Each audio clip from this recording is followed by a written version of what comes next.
Hello, Chalice. This is Jim Barton, and I'm giving you another update on our coaching session.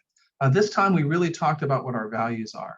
We talked about how we're willing to change and be flexible and innovate, and all the different things that we've done. That once they were successful for a time and then stopped being successful, we were okay with moving on to something new, whether that's Messy Church or Oasis on Thursdays or the Challenge Show or the Craft Fair. All of these things are things that we have done and moved on from. So that's a value that we identified.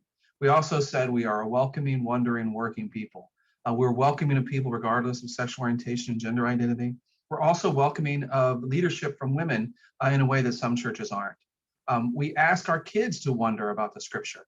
We ask our adults to wonder about the scripture or about lessons when we study. We have panels where we have imams and missionaries and frankly, scholars come and speak. So welcoming and wondering or two. And then the working, of course, is reflecting our commitment to things like Paz de Cristo, which was then sort of replaced by iHelp, all the AA groups, hygiene kits, back to school backpacks, refugee resettlement. We care about working as well.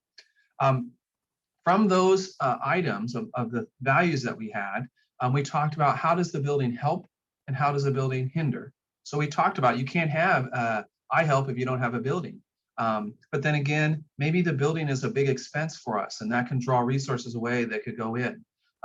Another way that we do work is Abby having a base to launch from to go do things like children First Things First and other community involvement. She really needs an office to do that. What happens if we don't have that? How do you take care of the property though? Is taking care of the property when, is that a big drain on what resources could do? I'll tell you, we didn't come to any net conclusions on it, but it was an important conversation about how does the building fit into these values.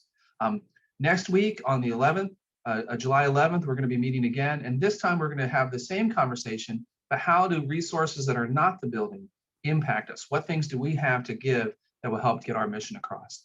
We would love to see you at these. Please come because your voice is important.